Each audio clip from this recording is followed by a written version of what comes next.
Like, get juiced a little bit. How often do you see a goal like that?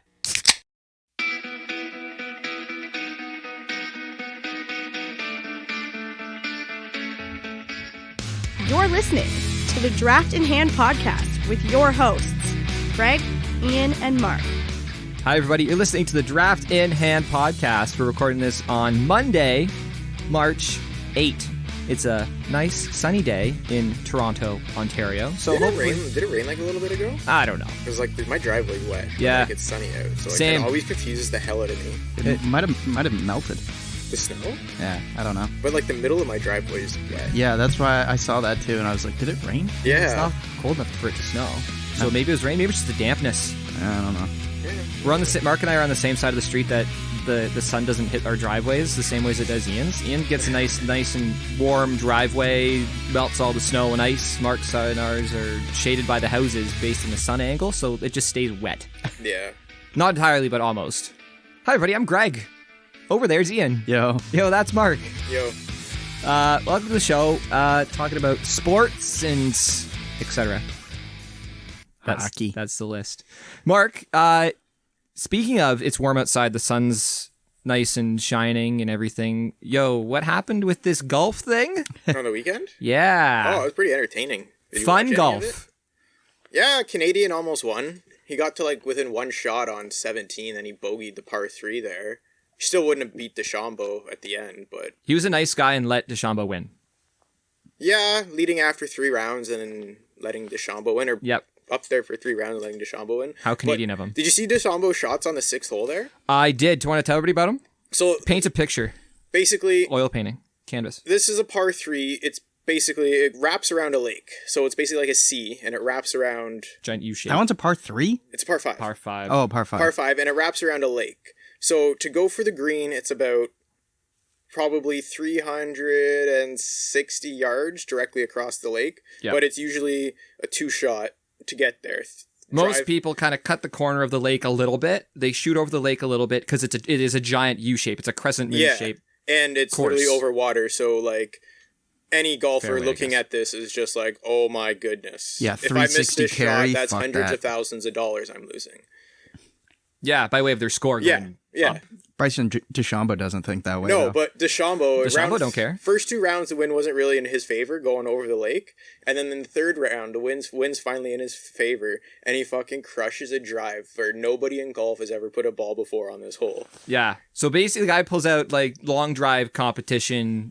His Jack swing muscles. his swing is so fucking like so different from everybody's because he's so like when he finishes at the ball, you know how you kind of come through in like a full Yeah. C? He comes at like a V angle, like he's straight at it and then he's like right back up in like a V. Oh, so it's not like a round thing. It's when more, he comes it's at more impact, aggressive. it's like he's instead of coming impact smooth straight through, he's like going straight up like a V.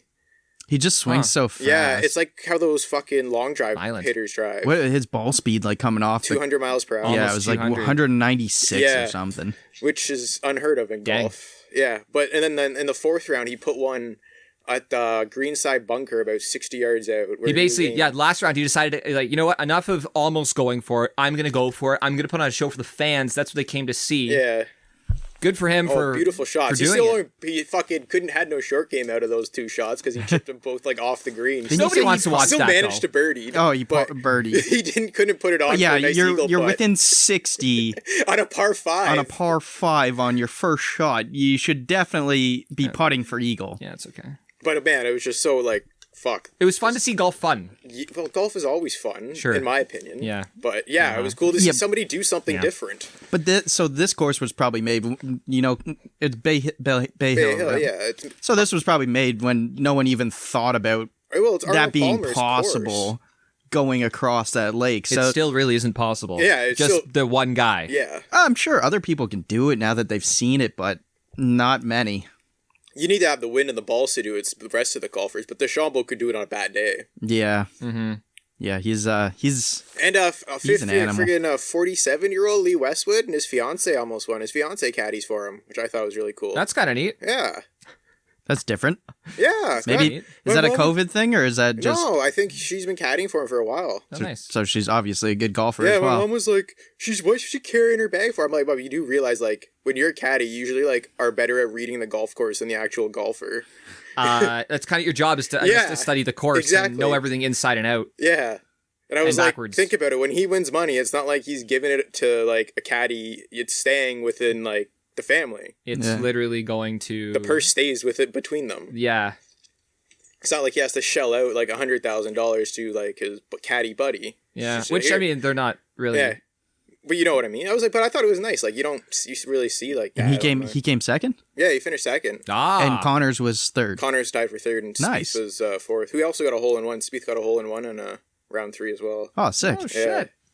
That's an exciting... Wait, that Waste Management Open we were talking about a couple weeks ago, which sounds lame in comparison. Sounds like it's waste. Actually, fucking all the tournaments have been pretty good recently. There you go. I think you just said last week wasn't the greatest. No, just because it was such a weird course because they never played there before. Oh. Yeah. I guess that makes a difference, too. We also got some curling going on. Yeah. Who won the Scotties there, Ian? What's her name? Oh, Anderson. Carrie Anderson. From... Carrie? Canada. Yes, Team Canada won. Team From Canada. Team Anderson. From Is she from Manitoba. Manitoba? Remember we said all There was like were 5 teams. Manitoba teams Still right. in the Tournament of Hearts. From and a repeat.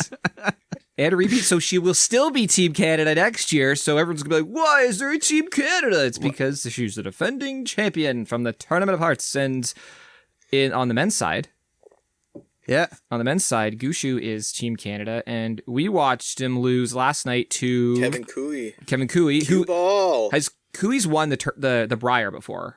Doesn't he have a gold medal? I think Cooey's been in the Olympics. Let's I know look that up real quick. I'm Gushu- pretty sure Gushu he has has. a gold. But Cooey's one of the best in Canada as Yeah, well. I know Cooey's won a Brier or 2 or Cooey 3. is a wild card team. Yeah, that's hilarious. Well, It's just because like sucks when your province you come from has probably 3 of the best teams in the that's maybe the world. Well, it's exactly like you said for the women though. There was 3 wildcard teams from Manitoba. Yep. Manitoba and Canada. There's 5 teams from Manitoba, so it's not that far out there. Especially when you're adding teams to have like a bigger pool than you normally have. Kevin Cooey, 2018 Olympic gold medalist. There we go. Not even representing his province, representing a wild card team. If you want to know how strong the field is In men's curling. in Canada at the Brier, insane. Gold medalist qualifies as a friggin' wild card. Yeah, gold medal to the face. He's the latest gold medalist then if he was 2018 Olympics, right? Yep. Yes. Yeah, that was fucking sick. So The he's most so he's recent. defending Olympic champ. Whenever that happens. Yeah. It's just based on last year's season ranking though. No, but I think, I'm right? just Or is yeah. it based on last year Brier ranking even? I don't even know. Might be Brier ranking. What, their wild card ranking? Yeah, no, well yeah, just How you qualify? No, it's not how you qualify, just like why was Botcher Alberta? I guess because he qualified, he was the top team in Alberta. Provincial champion. Yeah. I thought you knew all this stuff. Yeah, but I don't know if they were doing qualifiers this year or what they were doing. Oh, they like just that's used whatever rankings I they just had thought, from yeah, I 2018. thought they might. I understand. I Because of COVID. I don't know if there was. Maybe they just drew names out of a hat. Yeah, that's fair. Like We Harry put- Potter. Gryffindor! Except they put the hat on the person. Yeah. That's kind of ironic how they just Harry Potter did the opposite. It's like instead of pulling names out of a hat, let's put the hat on the kid. And the hat's gonna yell at you. Yes. Read your mind. Yeah. This team is going to be wild card 2. And everyone's like, what the? Oh, wow. Called the Condors. Ah! Yeah, what? On their back of their uniforms, there's some weird design. Is it? I didn't notice. I don't even know what it is. It looks Probably like some teams might have a sponsor and they have to put their sponsor no, there. they're, No, for these ones, not they for don't- they're not Brier. allowed to. It all says Tim Hortons on it. on Their thing because it's Tim Hortons Brier. Anyways, did you want to mention that shot, that double run back, triple run back takeout you were talking about the other day, Ian? Who made it? I don't know. You were saying something. Is it Canadian? Or was it in the men's or in the women's? Yeah, men's. What game were we watching? It must have been the other night. We were watching Gushu and who was he playing? Epping? Epping, yeah. Double run back, triple takeout. Yeah. Oh, Nichols. Oh, it's Nichols. Nichols made- Yeah. Guy's unreal. He just makes it easy for Gushu to win games. Yeah, holy I think shit. he's probably one of the So he's the hardest third. throwers. Yeah, use the vice. The vice. Okay, so the vice, if any people don't know curling, There's lead, second, vice, and skip. And each of those guys, in that order, throws 2 rocks each. So your vice, your third, or whatever. Your vice vice like sets the table up for your skip. Yeah, basically. Getting those assists. Yeah. Getting those assists. Okay, well, we'll not talk about that anymore. But hey, I remember that shot, but like I don't remember like the I don't remember the setup. circumstance. Yeah. Oh, the circumstance was big. It was a huge shot in the game, but I don't remember like the placement of like the rocks or everything. The guy just like threw probably like a 1 in 50 shot and perfect. And he guarded his perfectly after the shot. Yeah, too. he left it off. Yeah. It's so impressive though. I mean, Ian's curled a little bit. Amateur. Very amateur. Super amateur. Might fall over. No, remember the guy and none of it had the fucking helper thing? Oh yeah, the cheater. That's what I call them. Oh yeah, instead of delivering the rock with a broom, you're delivering it with basically I don't know, like a sliding. It's something to lean on, basically. Yeah, instead of just a traditional broom. Yeah, it's just. I used that when I first started learning to play, and I'm like, this is annoying because then I have to know where it is when I'm like getting ready to take my shot, or if there's one not around, it's like, what the fuck do I do? So I just switched to using the broom for my delivery. What do I do with my hands? Yeah. That's fine. It's basically training wheels. But like one training wheel. A lot of older people use them as well because they can't get down as low, or their balance isn't as good, or they're drunk. Yeah, that could be likely. Curling clubs, yes. they got a draft in one hand. Which still I don't get why they let people inebriated drive golf carts. It's like you know. Yeah, well, you know exactly what's gonna happen. Yeah. Yeah. Pretty much. I mean, I'm sure those things aren't cheap either. No. Well, have you gone down hills in those things with a few beers in you? Those things are dangerous too. Well, in the gas ones they are. Oh yeah. You get pretty fast in those things. The electric ones all have like the limiters or the proper limiters. Yeah. Gas ones just like take off. You go bouncing off. Yeah, right when you go from the course onto the fairway, there's always like the little dip, except there's always like 2 or 3 dips because everybody goes like everyone the one dip bounces off the hill, then go in the second one. Everyone takes the same path to the fairway though most of the time. Yeah. At Angus we have the stakes. And people always just drive over the stakes. It's like the stakes are there for a fucking reason. You do not drive in the middle of the fucking. Well, or they're trying to like stop people from going over an area that was like driven or just driven over a lot, right? They're trying to get the grass to come back to life. Yeah, it's people just are fucking entitled and do what they want. They just don't know the etiquette of the sport. Says Ian, also who works at a golf course. Or what pisses me off? Pisses me off when there's clearly signs that says no fairway today, like no driving on the fairways today, and you see fucking morons driving their fucking golf carts across the fairway. I paid for this golf cart. The thing about our course is we have a GPS and we can limit people from. So if they go onto the fairway, you can change. It stops their cart. Oh, you can blow their cart up. Oh, really? It doesn't. Well, it doesn't stop it over. But it puts you hit them with a blue shell. Basically. Yeah, it stops their cart to going like 2 kilometers an hour as opposed to the 10 or 12 whatever it does. That's cool. So it's like return to path, and then they have to turn around and get back on the path. Yeah, that's cool. That's like if you drive your cart too close to the green, it does that too, right? Because you don't. That's sick. Yeah, I didn't know your carts had those things, but that drives me. It's like, yo, yeah, but that's you got to play the 90-degree. Stuff. You got to play the drive in the like 90-degree to your ball and walk to it, man. Like, come on. Yeah, I don't know. That's some Jurassic Park level shit. That's sad. I kind of hate. I hate when it's cart path only though. I hate walking out to my ball. Your feet get so wet. Well, not even that as well. It's like you pull up and you're like, what am I out there? Like 140? I don't know. I'm gonna take like 4 irons because I have no clue what to hit. You yell at your buddy in the car. What are we out? Yeah. It's just like, where's the fucking stakes out there? I don't see them. And then you have a blind shot. You're like, shit, I don't even know what I'm looking at now. Yeah. And you know he's busy having a beer or something. He's not paying attention. Hitting the bong behind the fucking... Jesus Christ. So there's your golf and curling recap. There you go. Hey, you guys want to talk about the Toronto Maple Leafs for a minute? Yeah. Yeah, let's talk about the Toronto Maple Leafs for a minute. They played a few games this past week. Bottom 6 scoring. They wrapped up their series sweep against the Edmonton Oilers. Yep. Shutting down Connor McDavid and limiting Leon Draisaitl to 1 assist. Good for you. Good for you, Leon. And then the Leafs subsequently lost to the Vancouvers 2 games in a row. Without Elias Pettersson. Yeah. So here's a question. Here's a question that I want to pose to you guys: is which player is more important to their team? Is Austin Matthews more important to the Maple Leafs, or is Elias Pettersson more important to Vancouver?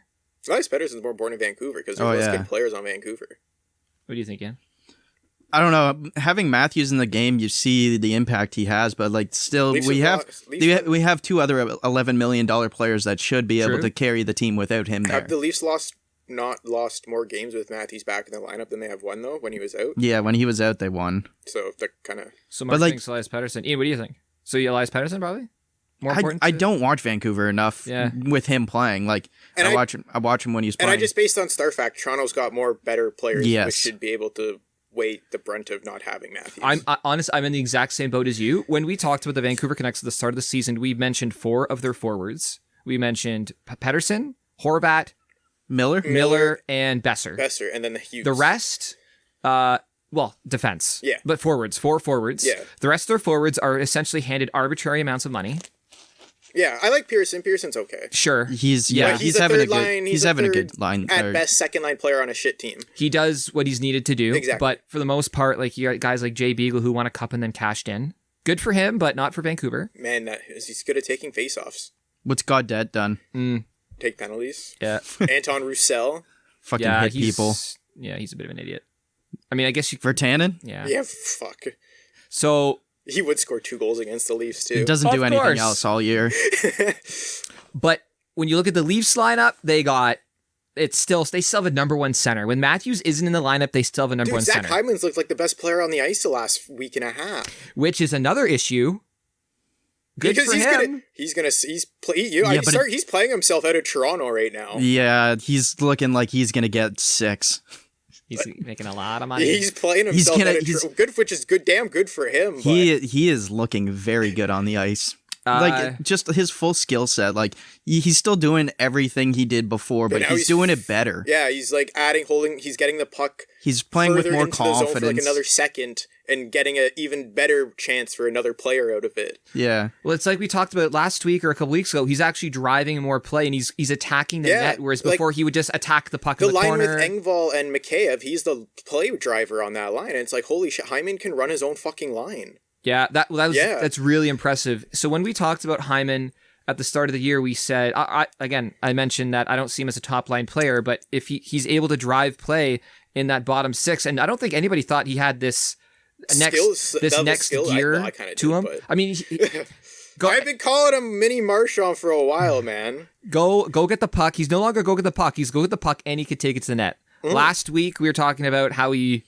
dangled McDavid and went top cheese. Yeah, he did it. He did that in the game earlier. He didn't really dangle him, but he beat him along the boards and like they got an opportunity out of it. Oh, how about the most jaw-dropping play of the year so far? Mikheyev outskating McDavid in a straight fucking line. That was hilarious. Watching it live, I've never I was watching it with my dad, and I've never the room has never been so quiet watching a game. Like it was like, did that just fucking happen? Like, I was just like, we that paused was it, fucking we McDavid? it, and then we made sure that like nobody had to jump on each other. It was like, no, they're pretty close. They went from like they start going at the same time, like kinda, yeah. And it was like, holy fuck, Mikheyev's fast. You can make the argument one way or the other. Maybe Mikheyev had a little bit of a step, but it was the fact that it was basically that close to start, and Mikheyev won the race. Mikheyev won the race by no more of a step than he would have started with. Exactly. I love the comments. Like people are like, "Oh, he won it because he pushed him." It's like That's pushed the him point because of the plague. That's how you have to get body position. It's not tennis. Yeah, you're allowed to do that. He did another play on McDavid later in the game too, where he beat him in a race or something as well. I was like, "Holy fuck, this guy!" The slight difference is McDavid makes his look. It's so his skating stride is so perfect to watch, whereas Mikheyev is a little bit Bambi on ice. Yeah, well, a little, and then it's like, oh my god, his legs are moving so fast. The whole point with McDavid's speed is like put the puck on his stick and then do that. Like Mikheyev will come nowhere close to having the zone entry that McDavid has. It's but it's still like it's awesome to see that that he can skate that fast. Just straight line speed. And I want to see him do it more often now, just not against, like, he doesn't have to prove himself when, like, it's just McDavid. If it's someone else, he can beat them too. How surprised would you have been if you were McDavid in that play? So it's like, what? 150%. I'd be like, what the what's fuck going is on this? here? Who is this infidel? No, but, like, that could have been one of the reasons why he Didn't win? He's just like, he's not going to skate. I'm Connor McDavid. But the thing is, McCabe did it later in the game to him Yeah. again. Mm-hmm. That's what I was like, oh, fuck. So those guys combined, so Hyman, Mikheyev, and then in the middle is Engvall, and that's... Also, sorry, are any of them any true centers? No. That's fucking hilarious. Who's been playing center? Engvall. That's what I thought. Hilarious. Yeah, we were talking about that in the Vancouver game we were watching. Engvall is basic converted winger, which, I mean, that how often does that happen? I don't think that happens very often. A winger's converted to center. No, he skates never. well enough that he gets by. They all have a two-way game good enough that they could play center. And the thing is, Hyman drives the play. Yeah. Mikheyev is speed and grit, and as long as he's not shooting the puck at the net, he's great. That backhand he had, though, that was nice. Sure. Against Edmonton? Yeah. Was that this past week or the week before? I don't know. It was a nice goal. I was at my cottage. I was watching a few of these games from my cottage. We don't have HD up there. Okay, we got regular definition. And you have a shit TV too. It's one of the big ones. So oh my goodness. I forgot about that. So what I said about Mikheyev earlier in the year was you actually see the puck when he shoots was even more evident on regular definition. I'm like, I can't see the puck. Like, you know where the puck is kind of when guy from the point shoots it. Or I mean, you can't see it when Matthews shoots it or whatever, right? You can't really see the puck. puck. You're watching that at like 1 frame per second in regular AD. Mikheyev's shot, it's like, no, there it is. I see it the whole way. Like, I literally see it's like a muffin on the screen. It's like a chocolate chip just flying at the goalie. But he works really hard. So I have a bit of a... I sort of went down a rabbit hole with that line. I started looking up some facts and figures and stats and... Analytics! Not that far. Oh. Not that far. So the Hyman Engvall Mikheyev line is a line. Yeah. It's a line, and they're starting to come. You think of them, and every team that goes deep into the playoffs. I was just gonna say that. I was like, yo, I do not want to face that line in the fucking playoffs. So when Vegas went to the finals, everybody knew kind of those third line guys. You know their names, right? You know the top. Everybody knows the top line guys on every team, all right? Yeah. But you start to get to know the third line on Tampa. Well, that was Tampa. Like, what was it? Fucking Coleman and the other fucker on Tampa, Maroon, Sorelli. It wasn't Maroon. It was Coleman, Gord, and the other guy they got in the office trade deadline. Who was the third guy on that line? If it was 3 months ago, you'd be able to rattle off his name. Yeah. But you know what I mean? Yeah, it's the same thing. Like, these guys, exactly. They make a name for themselves. And Dallas the same way. Kiviranta. Everyone, that was a household name. You got a hat trick. Sure. Yes. Yeah, exactly. So you look at this line, and it's like, this is one of those playoff lines.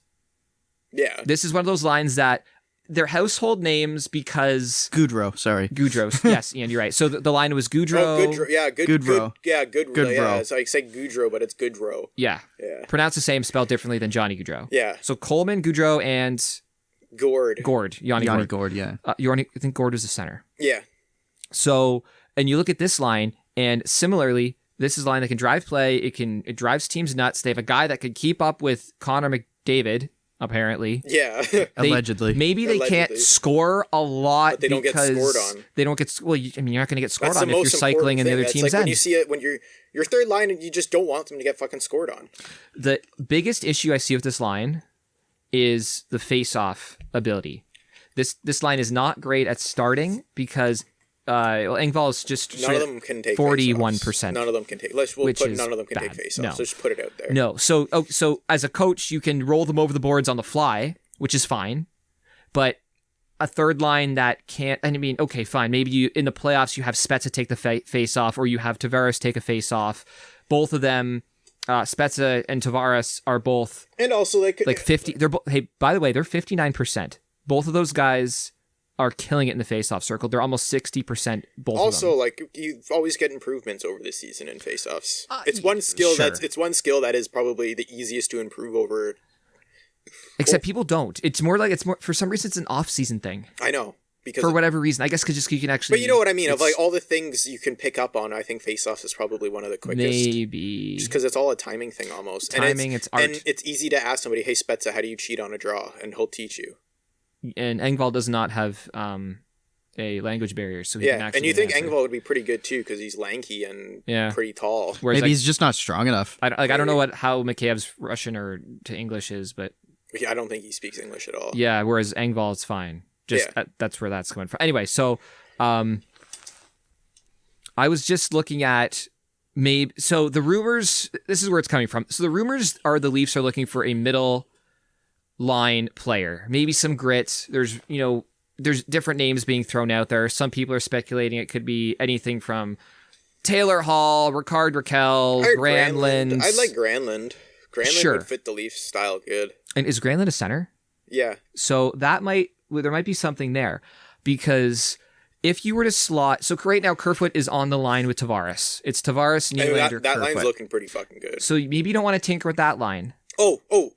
Can we have a Tavares down meter going? Because that guy falls so fucking much now. Oh, Tavares falling? Yeah. He's not a great skater. He was getting bullied, though. That was the Edmonton game? I think I counted like 9 times. Games? I think I counted like 9 times in the Vancouver game on Saturday. Kerfoot goes down a lot, too, though. Keep tracking. I think I might be keeping track of it. I was like, yo, this guy, he gets taken out pretty hard sometimes. But I was like, yo, Tavares is on the ice again. He's on the ice again. To go back to that face-off percentage, Kerfoot's below that.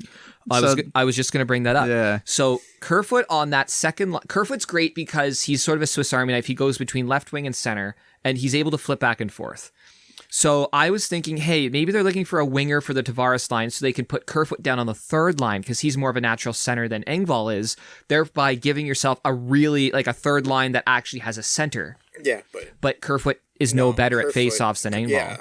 Yeah, there's a reason why he's on the wing. There's a reason why he's on the wing, and they prefer him there. But he's a smaller guy, so he must have been just getting like bullied by the actual big third line players. He still gets. We've mentioned this before. He gets bounced around quite a bit. Yeah, but he's looked good playing with fucking Spezza and Nylander. I mean, Tavares and Nylander. It's hard to get bounced around when you actually have the puck on your stick and the other team's chasing you. Yeah, he's fast too. He's quick, slippery. So I wouldn't be surprised if that's maybe the void that the Leafs are rumored to have been trying to fill was on that third line just for face-off purposes. Not that Engvall's doing a bad job, but it would be a in cool the playoffs, guy to see the Leafs go after. Is Brian Boyle still in the league? They had him before, right? Yeah, they had him before. I have no idea. He was in Jersey, I think. I think he's in Minnesota now. I feel like I saw him in a game recently. I was like, is that Brian Boyle? Ian's looking it up real quick. Oh, am I? Yeah, Ian's our stats guy / looking things up guy. Hired right now. Yeah. I probably typed the slowest on my phone too. No pay increase at all. He's on Florida. Florida won't give him up. No. They're doing too well.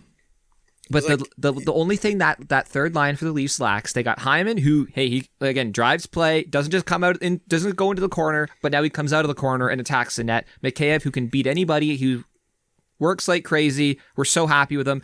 The only thing they're missing is a guy that can be closer to 50% on draws. You're not going to get another guy that's almost 60%. The thing is, though, I'm not like 50% is whatever, but they got to be a good center, 2A center too. And you can't just get somebody to just go. We got to get a guy to win the faceoff, but you need a guy to still play the fucking game right. And Engvall plays the game perfectly. Besides winning the faceoff right there. And but do you think Granlund would be able to do what Engvall does and then win faceoffs? At the moment, no. Mm-hmm. Yeah, and then you have to give up something for him and put them under the cap. That's what I mean. Like, exactly. There's too many what ifs if it doesn't. Like, I think there's more what ifs than because don't fix what's working right now, or don't change what's working right now. Simmons broke, don't fix it. When's Simmons back? Soon, probably 3 weeks. He's skating. I saw an update. I can skate with a broken hand this too. Afternoon. Exactly. It's like, this is news for the sake of news. The Leafs are not. Did he have a hockey stick in his hand? Was he shooting the puck? Was he receiving passes? I can go skate with a broken hand. Is his stick taped to his gloves? Like, what's that goalie's name? I keep forgetting the Nashville prospect name. Askarov? Yeah, Askarov. He's got an Askarov duct tape stick glove. Wayne Simmons is skating around with one. But you're exactly. I thought the same thing. I'm like, okay, cool. He's skating. He's probably been skating. I hope so. How many? Yeah, it's not hard to do suicides like stay in shape. Yeah. How many games has it been since Matthews scored now? You know what? I was going to bring that up too. 4? It's been 1, 5 2, games. 3, 4, 5 of his games played. I know he's missed because of injury, but he's 5 probably of hit a his own post in games every played. fucking game. Yeah. Too bad that doesn't count as a shot. Yeah. Well, Sorry, fantasy owners. Yeah. Yeah. And Austin. In those 5 games, he has what, like 14, 8, 22 shots. He's doing maths. 22 shots in those 5 games. 22 shots over 5 games. 0 goals. He's on a cold streak. I think we should trade him. Yeah. Yeah. Toronto media, trade him. Trade him. Get Jeff rid Skinner? of him. Everyone- Jeff Skinner scored the other day. He's on fire right now. And lower cap hit. Yeah. There it is. Straight up. There's the winger. There it is. You heard it here first. Matthews to the Sabers for Skinner. Skinner. We're not being sarcastic. Well, you might not be. What was it? Was it the Saturday or I think it was the Saturday game against Vancouver. I felt like, except for like one of the goals, is just like, these are fucking weird goals. Like, they had that 3-on-1 and Hoglander had that perfect shot. Perfect shot. Yeah, couldn't have put it in a better spot. The only goal that I really liked You was tip your cap there. Miller fucking bursting down the left side there and fed Besser coming in backdoor, and that was on the power play. That was a nice goal. Matthews taking a penalty, by the way. Doesn't happen often. They should trade him. It was after he probably got cross-checked 14,000 times. So Likely, yeah. on that play, he took a high Realistically. stick, right? Yeah. You saw the play, though. He's going for the puck, and Edler was about to try and just hit him, even though he's nowhere close to the puck. So Matthews tries to jump out of the way. As he does that, he high sticks him. Oh, as he was skipping around the guy. Yeah. What do you want me to do, man? Whatever. And then the broken stick on the one, and it just ends up of the back of Riley's skate, and then I think it was Besser again was just sitting there on the back door. Oh, yeah, just hit Riley's skate. He had no idea Yeah, where the puck that- was in that split second. Yeah. It was like when I was watching the Bang game it. where, Forget the fourth goal in the game. where Pitt and Philly, where Pitt went up 3 goals like in the first 3 minutes against Philadelphia, but it was like the first goal, Samheim tries to catch the puck in front of the goalie. It's like, yo, just leave it for your goalie. And another goal, Pittsburgh scored. It was a 2-on-1. The guy falls. The puck hits his stick, breaks his stick, and deflects into the fucking net. Yeah. I was like, what the fuck is this shit? Are This you is 3 kidding? goals that are never going to happen again in the rest of the season, but they all happen in one game. And then Philadelphia just crawled back, scored 4 real goals, and won 4-3. I feel like bounces are so funny because they can go your way one week and then the next week Exactly. they don't That's go what your, I mean. your Like way at all. tonight, did Leafs play it? No, Leafs play tomorrow night. Yeah, Leafs could just Winnipeg. fucking light up Tuesday. Winnipeg 5 goals tomorrow and hell. Three games against Winnipeg this week. Yeah, they've only played them once so far. And Winnipeg's on. Oh, Winnipeg's second in the league or in the Winnipeg's been division. good, too. in But they lost the to North Mont- League. They got killed by Montreal 7-1 Saturday. or something, yeah. So Yeah. they'll be out for blood. I don't think the Leafs played poorly. So that first game against Vancouver was a bit tough. That was a back-to-back, too. They Back-to-back they with looked travel. tired. They looked Hutchison was tired. in there. Change of time zone, and Vancouver hadn't played on, I think that was a Friday? Was it the Thursday? Might have been a Thursday. Thursday. It was a Friday. They played Vancouver on the Friday, and Vancouver hadn't played since Tuesday. Yeah, the Leafs looked like a half second off on all their plays that game. Yes. Like, it was like A, B, C, and then it broke right before it got to D. And it was like, oh, we would have got the perfect play in. And then, like, usually it's like A, B, C, D, and the Leafs go in. Yeah. But it was like A, B, C. If we got the little bounce, it would have gone. But no, Leafs couldn't get that, like, bounce to go their way. And their timing was off, too. You could tell there were play, especially later in the game, where players were making passes, and especially in their own zone, they were making passes to areas where they knew somebody should be, but everyone's timing was just off, like you said, by half a second. So there were errant passes. A lot of the time, watch the Leafs, they don't, and any team for that matter, a lot of players don't really look where they're passing because they know a guy should be there. Yeah, that's true. There's a lot of passes between the legs just to that center spot where they know that center's going to it's be true, on like- the circle coming out of their own zone. Those cross ice passes, they just know there's no opposition jerseys there. They're going to put the puck in an area and they know someone's going to be there, and their timing is so perfect that if their timing is off by even a fraction of a second, it goes to shit, a la the Vancouver game when they were back to back after a flight. And it just, when you look at the Leafs schedule, or the Vancouver schedule, I guess, and you see, hey, Leafs are coming into town. They've just played the night before. They're traveling. They're changing time zones. And you circle that game and you say, this is 2 points for Vancouver. We need to play well. This is 2 points for Vancouver. And Vancouver, if you do not get 2 points out of this game, you fucked up. Dead. No excuse. That just, but there's, every team has those on their calendar. You have to win those. Yeah, you get SOL team comes in the into town, schedule. you're rested, other teams coming into town, especially because the schedule's condensed and At least stuff for like getting that. those early in the year. Yeah. At least for sitting at home waiting for teams to show up. Yep. And of course, the flight from Ottawa or Montreal is not nearly as far. It still happens, though. But it's still nice. You're chilling at home waiting getting to play hockey. Exactly. Meanwhile, the other team is on a plane. And the Leafs are on a long road trip there, too. They were probably itching to get back home. A little bit. And then but that doesn't excuse them in the second game. But Ian said, like, a few weird bounces that I guess the Leafs were sort of getting against. Well, they have Edmonton. after this 4 game, like they have 4 games this week. Yep. 3 against Winnipeg, and then they have the back-to-backs on Sunday after the third Winnipeg game against Ottawa. They play like 4 in the next 2. And then they're off 5 days. Yeah. Okay, this and then is sort of like a bye week. They play like a back-to-back against Calgary, and then they're off another 5. Yeah. Wow. So like they play 4 games in the next 2 they weeks. have some After this week. rest coming up. Some rest time. So there was some speculation on, it might have been Hockey Night in Canada or whatever, one of those shows. I think it was Elliot Friedman was speculating that maybe this is the time they make a deal because... Yeah, I saw that. That was like, oh, well, no shit. Look at that all the time they have off. Yeah, exactly. Like, it writes itself. Have a guy It writes come into itself. practice It and writes learn itself. shit. We don't got to talk about it.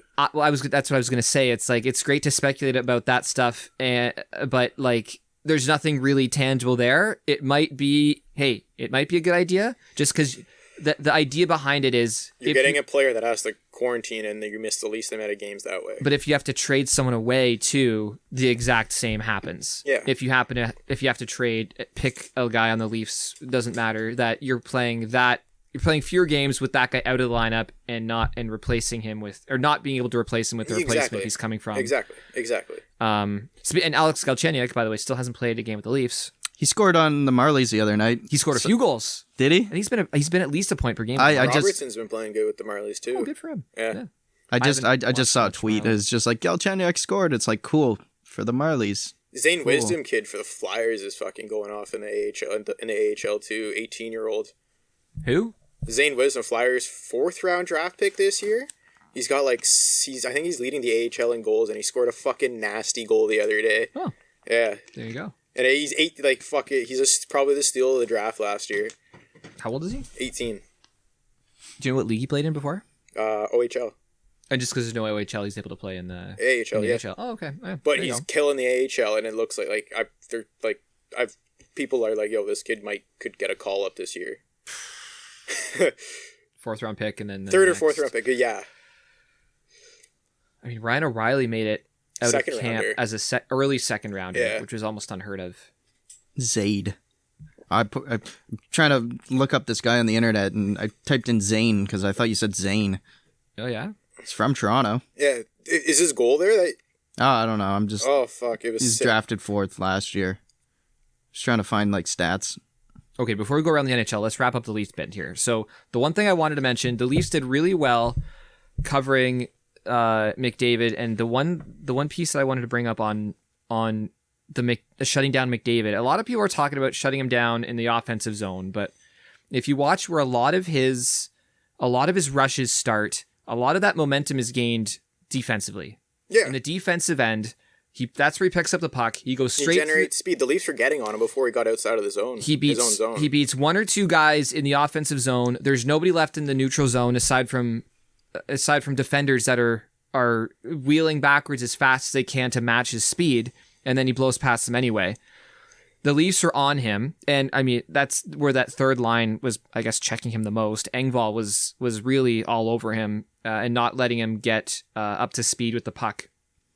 So, exactly. You said, Mark, in the defensive end, that's where they're really limiting McDavid's space, and which without talking about basic hockey terminology, like without him getting a lane to gain some speed in.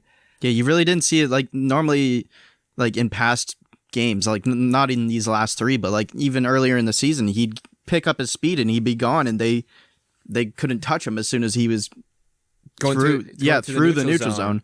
But like, yeah, I didn't see it in these games. Like maybe a couple times on a power play or something, but they seem to be just jumping in his lane. Yeah, just disrupting him. Nip it in the bud right away. Just if you eliminate what he's able to do in the defensive end, getting the puck on his stick and going anywhere in his defensive zone, that seems to be the key, because a lot of those highlight McDavid goals are off the rush. Well, I think a lot of teams are going to be watching the film of what Toronto did those 3 games and going to be playing McDavid a lot like that the rest of the year. Yeah. Well, I think the Leafs are lucky too, because they're also one of the fastest teams that can play McDavid like that as well. Where some teams don't have the benefit of being as fast as Toronto. They don't have that in their toolbox. Yeah. Yeah. Yeah, who else can do that actually in the Canadian division? Montreal, maybe. Yeah. Defensive-wise as well? Montreal, because they've done it already to McDavid a couple times. Yeah, they got Petrie. Yeah, you mentioned that. Yeah. I don't know, maybe Calgary? No, but Calgary's been shit. You got to sort of look at their forwards too. Which centers can match. Yeah, because like as soon as you get to like speed. the Lucci, Calgary's like 3-4 line, like there's no way they can keep up with McDavid. Yeah. Where like Montreal's got pretty good speed. And they were so in those games against Edmonton, they were trying to put out Matthews against the fourth line, or they were trying to put out McDavid against Toronto's fourth line. And Keith's like, all right, go for it. Yeah. Have fun. Spezza, Boyd, and I think there was rotating next to him. Patan might have played a game. Patan played a game. Barabanov played on the second line in a game, didn't he? No, they had a good fourth line for a couple games in a row there. And it was Boyd, Spezza. Who was it? VC. Oh, yeah. Because VC had like fucking 4 goals and we didn't even say a word about him. Yeah, VC's got more goals than like Eichel and a whole bunch of players on Buffalo combined. I think we should name each player that he's scored more goals than. Well, he's at 5 now. On Buffalo. What do you think about VC? What do you think of those goals? They're good goals. Like, they're goal scorer goals. Like, you have to be skilled to score those goals. What, like, 3 goals, sorry. Yeah, like, a lot of players don't score those goals in the NHL. I think and that's exactly weren't 2 of them the exact same? And that's exactly what VC was brought in here to do, was to exactly score those type of goals. Yeah, I think and he doesn't look like a liability in his own zone anymore either. Not terribly. He seems like he's getting a bit better. The only thing I'd say to these is, I don't want to say, there's a couple of those shots that were really good, especially one of the first ones he went short side on Smith against in Edmonton. But a couple of those goals, it's like, I think any NHLer would have been able to score that if he was able to get to that position.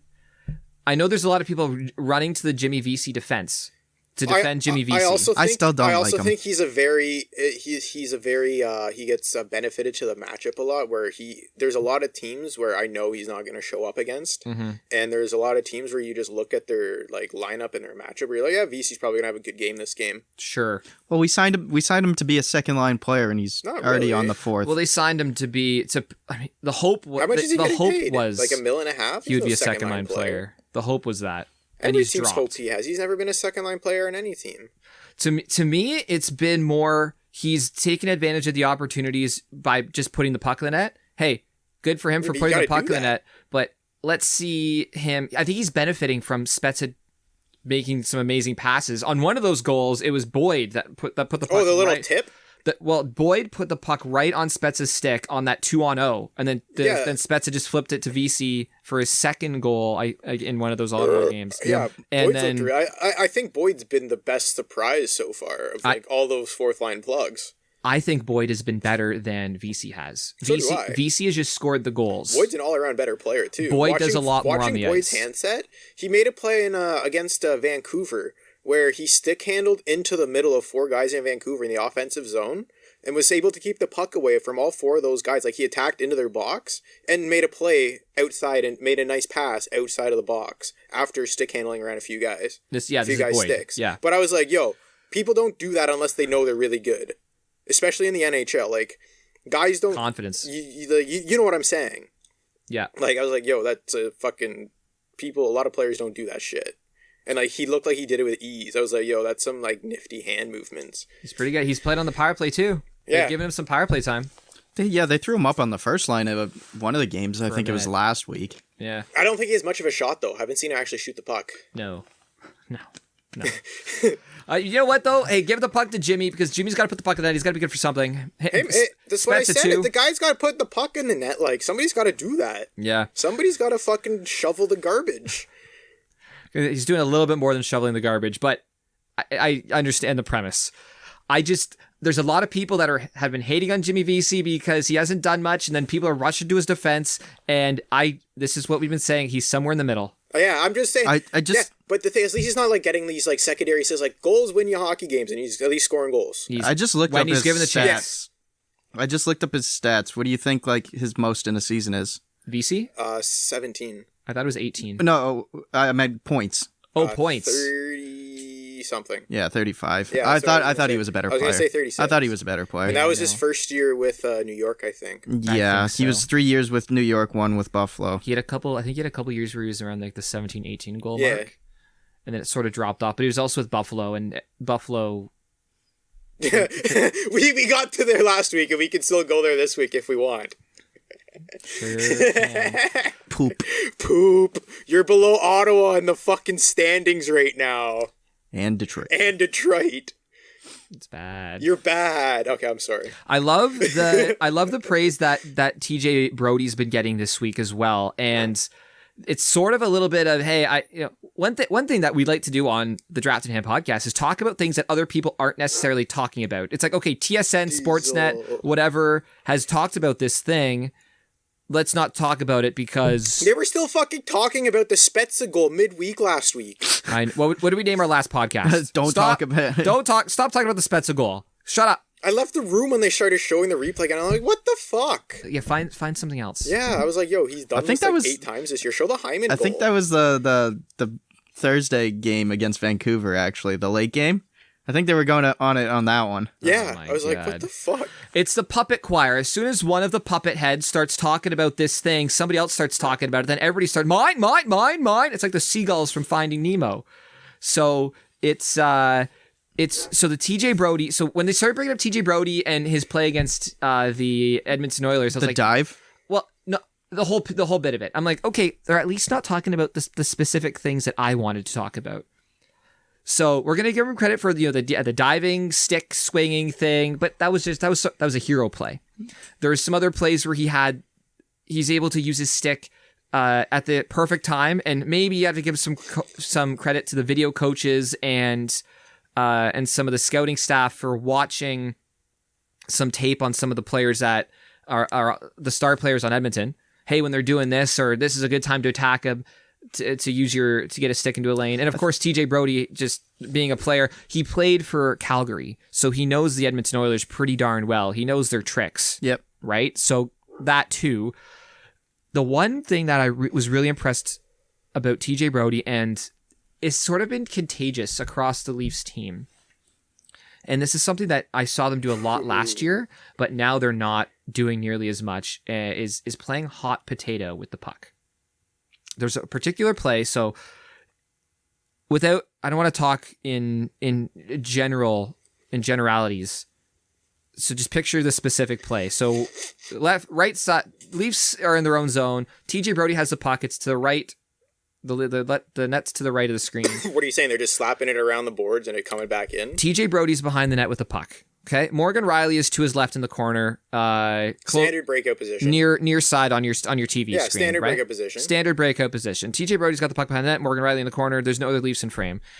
TJ Brodie has one Oiler attacking him coming around the net. So he's got pressure from one player. Yeah, so he's being forced up the left side. He's being forced, yeah, exactly, up towards the left side, away from Morgan Riley. Oh, the other side. Okay. Away from where Morgan Riley's standing. And there is a secondary forechecker basically standing almost basically right in the middle of the net. Yeah. Right in the slot. Yeah. That's shadowing Brodie as well. Yeah. So he's got two guys on him. Brodie looks over to... It's a double team without it being forced. It's a one pressure, one, and F2 is shadowing, passive pressure. It's double teaming without double teaming. Morgan Riley, he takes a peek over to Morgan Riley. Morgan Riley does not have a player on him, but there is somebody standing in at top circle, I guess. Yeah, waiting. 2 strides, he could be at Morgan Riley. Yeah, exactly. In the past, Morgan Riley's defense partners would reverse back to him. Exactly. And then the guy would be like, licking his lips. So essentially, you don't make a direct pass tape to tape because you have pressure. You'd rotate and you'd swing the puck along the boards to Morgan Riley, who'd pick the puck. Or a bank pass off the boards. Morgan Riley, by the time the puck gets to Riley. Riley picks up the puck and then is able to do something with it. That two guys have shifted on. That forward three was on the top of the circle, has taken 2 steps, is now on Morgan Riley, basically putting Riley in a no better situation than TJ Brodie was in with 1 forechecker on him. Yeah, they don't do that anymore. Hot potato. Yeah. So TJ Brodie was, instead of playing hot potato, It's also called your partner sucking. He also did some quick math and said, wow, okay, so 5 opposing players, minus 3 who I can see right now. There's only 2 left. Those must be the 2 defensemen. But then my 3 guys must be open because there's 3 guys in the zone. Or one of my 3 guys is open. So on this particular play, he ended up taking a couple steps away from Riley to avoid the forechecker.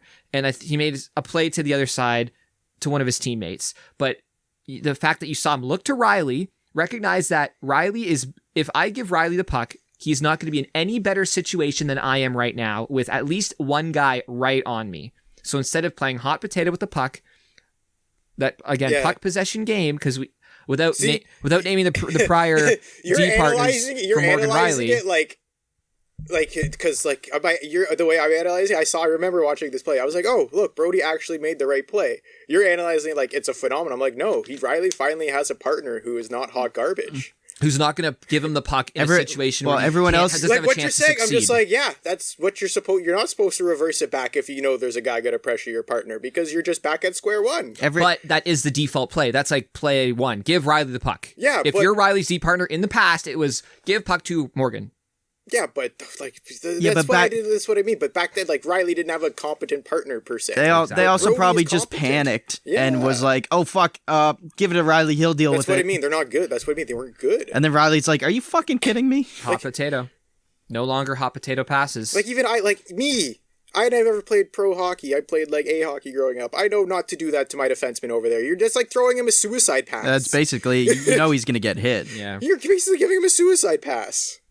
It's not quite a suicide pass, but a suicide pass could be a hot potato pass, but a hot potato pass doesn't necessarily have to be a suicide pass. Exactly. If you were to draw a Venn diagram, it's 2 circles, and there's a little bit in the middle that it's the same thing. Yeah. He's gonna get by hit. By suicide pass, I mean you're basically giving your partner like no out. Yeah. So, and I think that's been contagious. You see a lot of teams do that. Travis Dermott no longer panics and ices the puck. Leafs turn it over all the time that way.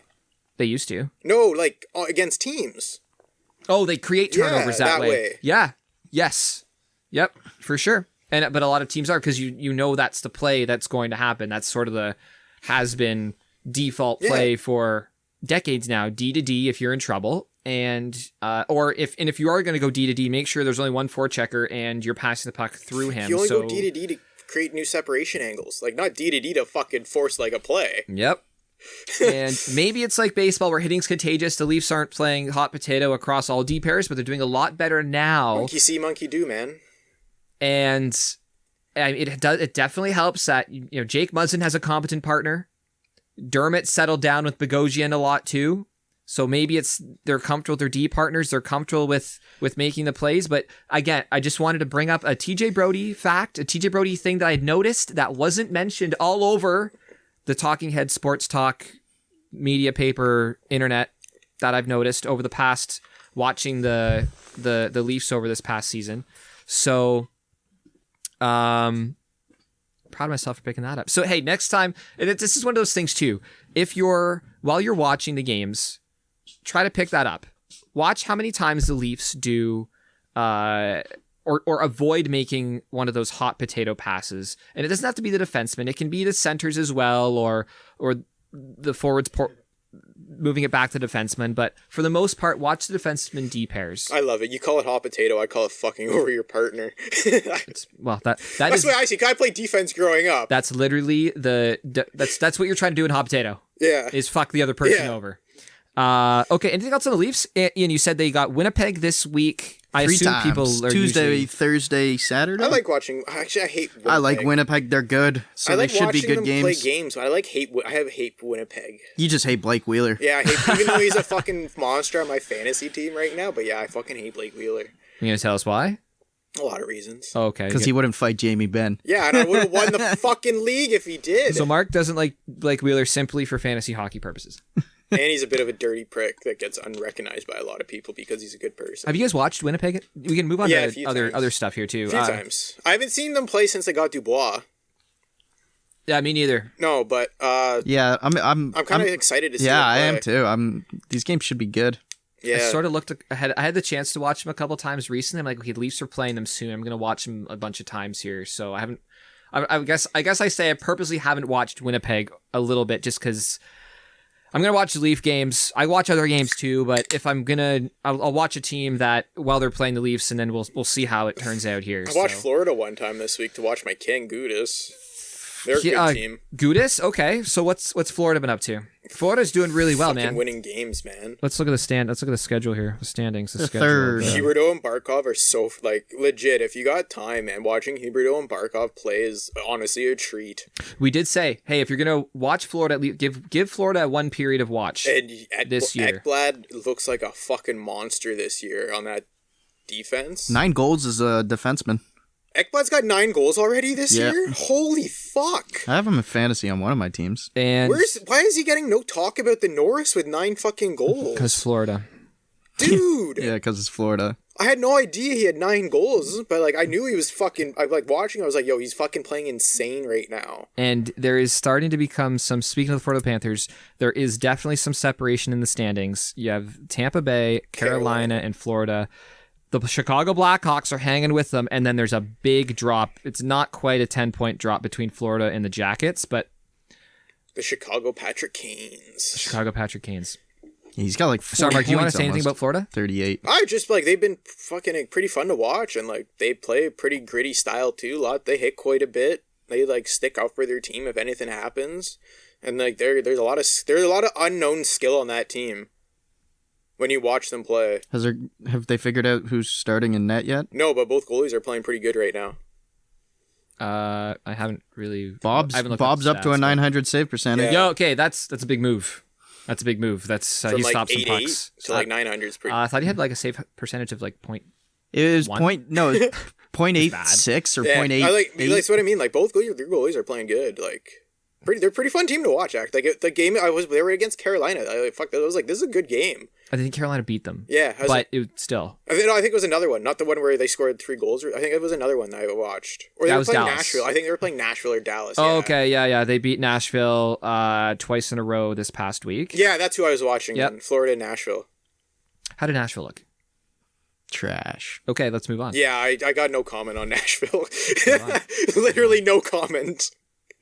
Well, let's stick with that division. The Tampa Bay Lightning lead the Central League by 1 point over the Carolina Hurricanes. So, Vasilevsky owners, what's it feel like winning every single week? In fantasy, just because of him. Goaltending stats, at least. If you have Vasilevsky, you're winning you should win your every single week. You should be in first place if you have Vasilevsky. Unless you're playing in an anomaly or something, You lost a couple. I'm still sitting in third, though. No, but you lost a couple goalie stats with Vass. But that was to Rask, wasn't it? Yeah, Rask got a fucking show. Well, my goalie stats last week, I'll read them out to you. I just have one goalie, too. I just run goalie. So I had 3 wins, 5 goals against, a 1.62 goals against average, and a 944 save percentage. The guy I played had 4 starts. He had 2 wins, 6 goals against, a 1.48, and a 950 save percentage. So yeah, he just had a great week. Who did he have? Rask and who?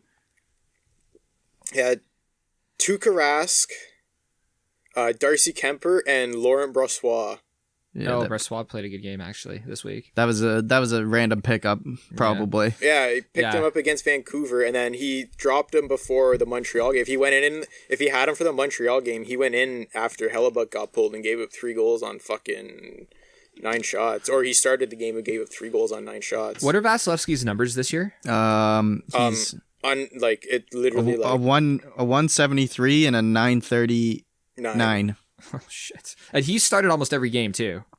He just hasn't played back-to-backs. McElhaney's played 4. He's played 19. Yeah, and McElhaney's only played the second of a back-to-back or the first of a back-to-back. McElhaney has a third of the goals against as well. Wow. In competent. Mark, did you have a chance to watch the Blackhawks and Tampa Bay? I know because the game was stressing me out because I usually don't watch my goalies play in fantasy. Like, it's kind of like a bad juju thing for me. That's why you don't draft a. That's why I never draft. That's why I never draft goalies. I like teams to watch. Well, except for Vasilevsky. But. So, I was surprised this week. I didn't have a chance to really watch them, but the Tampa Bay Lightning beat the Blackhawks in overtime. So the Blackhawks steal a point there. Yeah. Then the Blackhawks beat them on Friday in a shootout. And then Tampa kind of dicked them yesterday. And then Tampa, yesterday it was a 6-3 Tampa win. So you expect, but hey, 3 points. You took 3 points. Chicago Blackhawks took 3 points against Tampa Bay. Yeah, and they took them to, they got extra time in two. Like, that's really good. Yeah, good for the Blackhawks. Can't ask for more than that. Yeah. And that's what, I mean, hey, watch Florida, check out the Blackhawks at some point. I don't know how much, they're not really getting a lot of attention, at least in the Canadian media. Patrick Kane a little bit recently. Yeah. Just because of the amount of points, and like he probably has some highlight real shit that he's done. I still have him as my Hart fucking candidate. Like, the guy's freaking unbelievable right now. Guys, I think he had like 4 points or something in the 3 games against Tampa too. 4 or 5 points. The Chicago Blackhawks, 31 points. The next closest Blue Jackets, 25. They got a 6. It's only 6 points. That can evaporate in a week. But still. What are the games in hand though? They're exactly the same. Oh really? Yeah, exactly the same. Holy shit. Yeah. I didn't. Oh, fuck. I thought the Blackhawks had. Dallas is 6 games back, but they're 12 points, so they'd have to go 6 for 6. Dallas has to go 6-0. And the real story is, as the Chicago Blackhawks goal differential is +2. The Blue Jackets is -16. Ouch. So you just by looking at that, it's like it's not. Blue Jackets really... won 2 games this week too. I had Corpusalo in my one league, and he got me 2 Ws. Were they playing Detroit?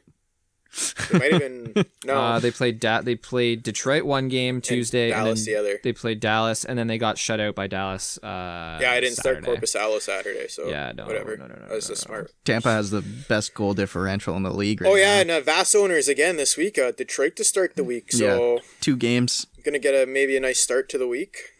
Watch Detroit. I'll actually so. Knock on wood. Hope so. Did you got anything else from this division? I guess we're talking about not really. The right rest now. of this division fucking sucks.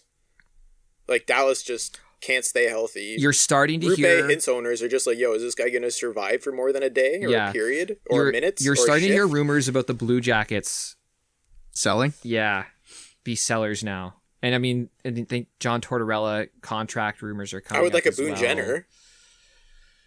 Yeah. 1 Boone Jenner, please. Serve I'll that take up. 2. Yo, you know what? It's a couple. Wow, I think they only have 1. What's his contract like, by the way? No idea. It's probably too much for Leafs. I think it's got to be expiring soon, though, because like I haven't heard him ever sign a contract in the last couple of years. So okay, I'm gonna look it up real quick on Cap Greg's Friendly. gonna look it up real quick on Cap Friendly. There's a couple guys on friggin' Columbus I like. Liam Foodie, but I doubt they would get rid of Foodie. Has anyone heard anything about Bishop or Sagan coming back anytime soon? I just read Bishop's still 6 weeks away. He had a blurb on his Yahoo. Yes, okay. I saw that too. Yeah. Mid-April. Yeah. Oh, Tarasenko was back Saturday. Yeah, that's cool. Seeing that. Yeah, Senko. Boone Jenner, 2 years left at 3.75. That's a fucking good contract. You know who you can also get for 3.75? 2 years? Ekholm? Matthias Ekholm.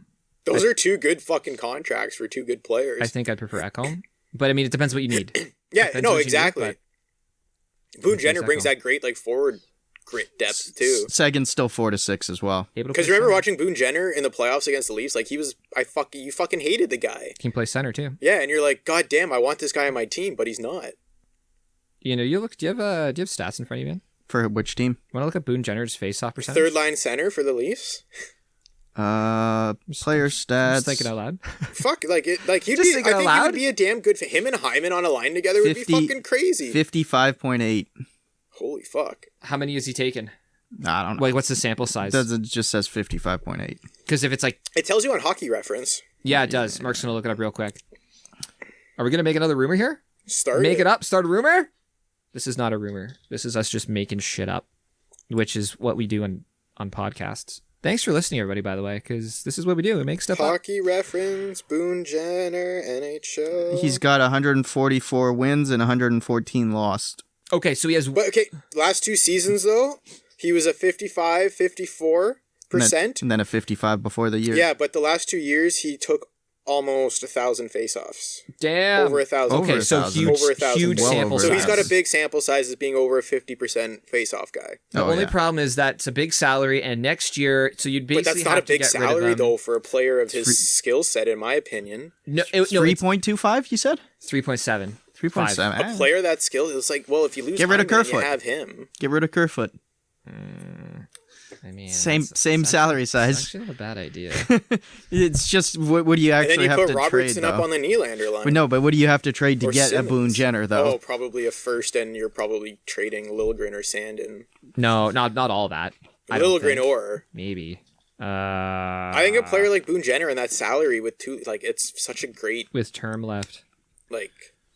Yeah, Kerfoot He's 3.5. one of those guys. He's not a big regular season performer, but that type of player is so valuable in the playoffs. Oh, I guess that would fit So I mean, really like well on Tampa that. went and got Coleman and Goudreau last year. Look what that did for them in the playoffs. And Both similar type players to Boone Jenner. And we were just talking about the Hyman Mikheyev line basically being similar Needing a grinder. to... And look, we fucking found ourselves one just shooting the shit. Wow. Wow. You heard it here first. Yo, imagine. Timestamp it. Yeah, literally. Yeah, exactly. March 8th. That's what happened. Do you guys want to go around the NHL? Let's do a quick stretch. We'll do a quick stretchy stretch. We'll do a little 7th inning stretch here. Stretch it out. You guys at home can join along, and then we'll come back. We'll go around the NHL, do a little fantasy stuff too. Yeah. Yeah, sure. This past week had me thinking about the Triceratops. Nice. If you were to tell me 3 things about the Triceratops, you'd say it had 3 horns, weighed 12 metric tons, and the blue Power Ranger was the lame one. Fuck Billy. Triceratops existed 68 million years ago on what was now considered North America. What many people fail to realize is how different Earth was back then. Earth was warm, there were no polar ice caps, and sea levels were higher. Also, the continents were arranged differently. The Atlantic Ocean was young and slender, not the cold, gray, titanic graveyard we know today. The Triceratops only knew one ocean, and that was the Pacific. This means Triceratops knew how to surf. Fuck yeah, he did. It's believed the Triceratops invented the California surfing lifestyle primarily as a tourist attraction, with the goal of attracting land dinosaurs to the coast. Because early North America was divided by an inland sea, there's fierce competition for land real estate. By maximizing the perceived value of the Pacific coastline while gaining popularity among the land and sea communities, Triceratops was able to accrue vast amounts of wealth. There was even an exchange rate established, converting sea coral and shells with land-based paper currency. As popularity increased, Triceratops announced they were herbivores. While haters pegged this as a PR stunt, being vegetarian allowed them to guarantee they would not eat their clients or business partners. Peace of mind their closest competitor, Tyrannosaurus Rex, simply could not offer. The glamour and fame were all quite much for the naturally more reserved Triceratops who, as they had planned, eventually took their fortune inland and adopted a simpler lifestyle. They had always dreamed of purchasing land in the continental interior. With their wealth, they were poised to establish one of the first empires Earth was to ever witness. Shortly thereafter, a meteorite struck Earth. Triceratops were experienced business professionals and, of course, had invested in meteorite insurance. However, the species failed to survive the ensuing climatic changes. Not even their vast wealth could save them from extinction. The last Triceratops left their wealth with the birds, who managed to survive the extinction event. Unfortunately, birds are stupid. So I was when I woke up this morning, and then I usually go down to the bathroom like probably most humans do in the morning. So I noticed this thing on Reddit that really caught my eye. It was a list of all the players drafted from every NHL team the last 3 years in the first 2 rounds of the NHL draft. So the amount of picks they had. Yeah, so I think Ottawa had like 13 players drafted in the top 2 rounds the last 3 years. I'm looking at it. They have a whole bunch.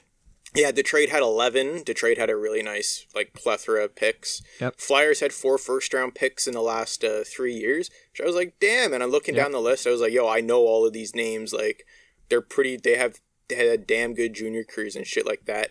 And as we were just talking about Columbus has 3 players and doesn't look like they're going to go anywhere fast. Yeah, but the past 3 years, they have 2. I'm just looking at it right now. They have 2 first-round picks. One of and them's a Foodie, second, who's playing in the NHL right now. Foodie was good. So they hit. Yeah, which so they hit should with have. Foodie, But which you should have. But you only have 3 players the last 3 years drafted in the first 2 rounds. Where usually a lot of most of the teams down with 3 players in the last 3 years are all playoff teams. Well, you think so? Decent caliber teams. You know Most of them are. Okay, there's 4 teams. I'm looking at this thing.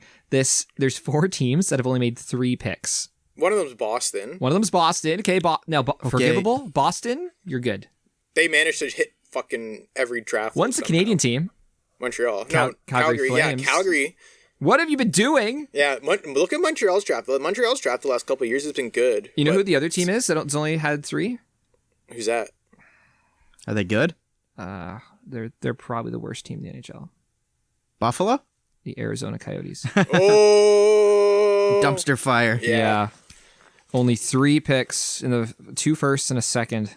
And then, you look at some of the other teams, like 4, Tampa Bay, Penguins have 4, Blues have 4, but those guys go deep. Yeah, it's like all teams that you'd expect to be there. Like, yeah, they Golden Knights 4. Yeah, so they traded their Golden Knights players also for... hasn't had enough years to draft that many players. No, Or 3. I even- guess they have been now. Yeah, but they have, yeah. They've But been 3, they haven't really traded much either, right? Oh, exactly. So if you're interested in looking at this, we tweeted it out. So I thank just thought it was you interesting. to They're like, they're like, Reddit? Columbus is fucked and Calgary's fucked if they like can't hit something soon. Predators are down there too. Predators have not done a lot of that good stuff either, by the way. That's what I mean. Like, All right, where are we going now?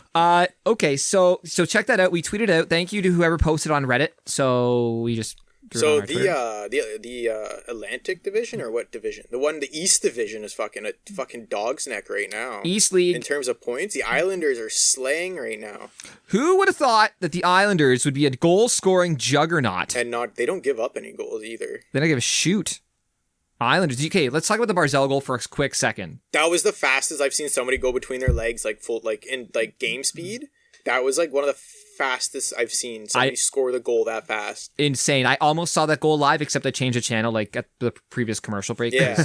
Because I'm not going to watch ads. So you know what drove me crazy about that goal, though? I'm going to tell you what drove me nuts about this goal. What did the goalie not do right? No.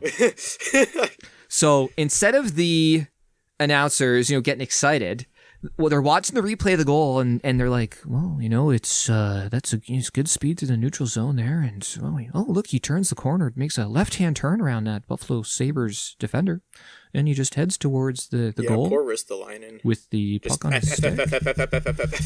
And oh wow, that's some good puck control as he puts the puck between his legs, and holy fuck! Like, get juiced a little bit. How often do you see a goal like that? Like, Nowadays, get a little bit amped. Pretty often, but yeah. Like, you're an announcer. This is the Augusta National. And No, the golf announcers get more excited than that, man. Oh, wow. It's such a nice breeze on the... Are you alive? Jeez. Yo, they had some calls. Holy So fuck! going back to the golf a little bit there, they had on Reddit, I heard they had some calls from like I think it might have been like a Spanish or a Spanish network call on some of the holes in ones and shit and shots. The fucking excitement they get during their calls is so fucking excited. It's like get football. amped. The whole what is like, Juiced. hole in, like Fire. they're just losing their shit. Like when a guy would hit a home, watching the Dominican broadcast and the guy hits the home run. They have fun, though.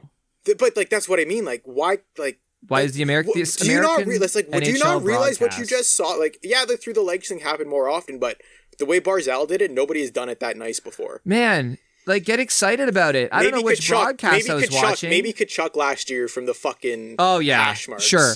But yo, like, get excited about it. Instead of analyzing like the thing by detail, which is literally, and then NHL Network retweets that shit.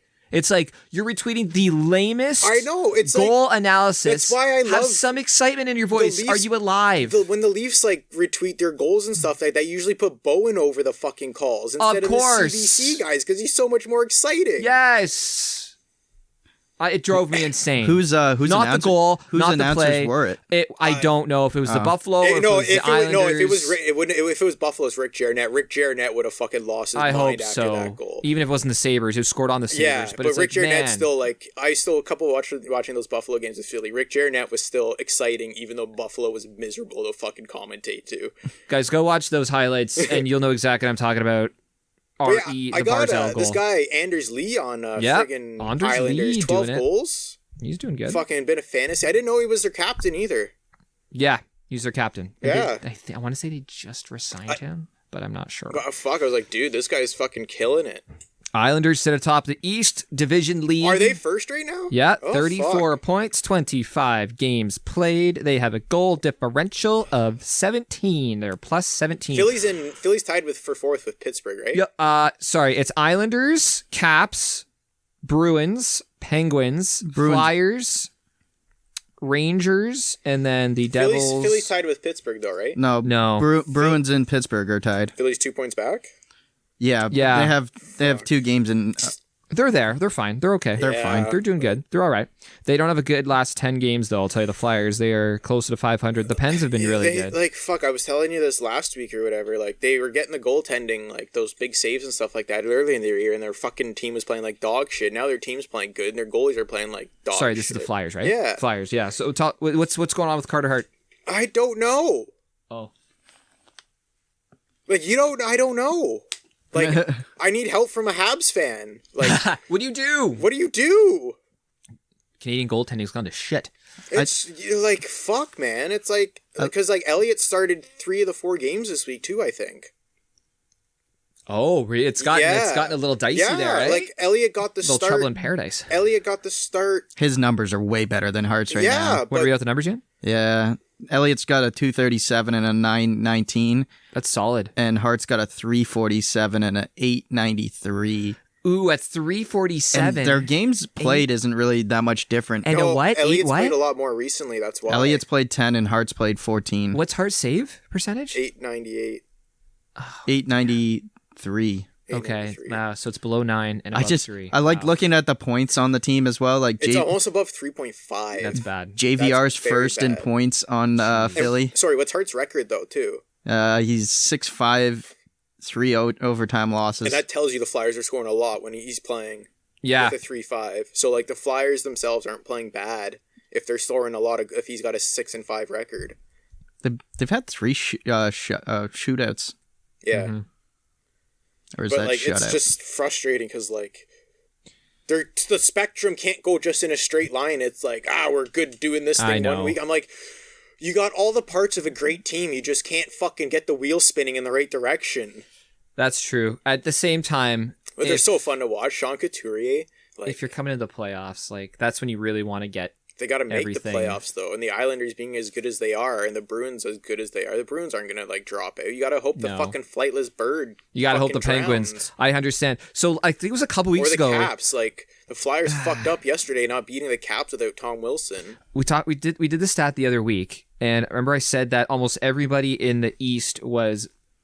Or the only team positive with a plus goal differential was Boston. Remember we said that a couple weeks ago? But they were all so close to 0. Everyone was close to 0, except then there's the 2 teams at the bottom. Yeah, they just looking at it now, everyone's a positive except the Devils and Sabers, but the Islanders have shot way up. Yeah. 17 goals, plus 17 goal differential, which goes along with their past 10 games. They're 7-2-1. Those 5 teams are so fucking good. And the Rangers have been pretty good recently too.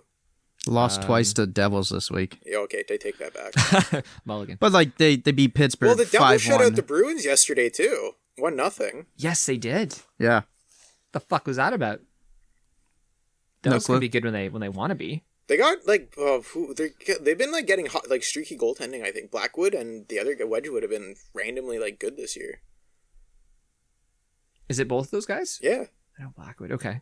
Gotcha. They're both fairly young too. Wedgwood has good numbers. He's only played 6 games, but it's 233 and a 923. He got the Rona, I think. Yeah. Oh no. Yeah. He's got a 233 and a 923 save percentage. Well, that did go through the Devils. Yeah. The Devils were the ones that sort of brought shut it in. part of that division down for a bit. The NHL was. You blame the NHL, but the Devils. The NHL made the Devils. Were the ones that were there. Damn. And I mean, Mark, you ranted about the Sabres last week, but they are Dumpster. They're dog shit, man. they're not good. They're fucking dog shit. But apparently Eichel does not want out. He just wants different coaching, or what? I don't know. Who's their coach right now? What did any of you read the article on The Athletic where they talked to 5 different Sabres captains? They were all anonymous. Previous Sabres captains? Previous Sabres captain, and they talked about basically like what they think about the team this year. Okay. And the one guy was talking about they don't think Eichel. All of them don't think Eichel is a good leader. They think he was put into the role too early, and when he was put into the role, they think management did the wrong job, thinking Eichel could take this and do it all himself without putting veterans around him. Because basically, since Eichel's been on this team, all this team has been grown up to do is lose. That's all the team knows what to do.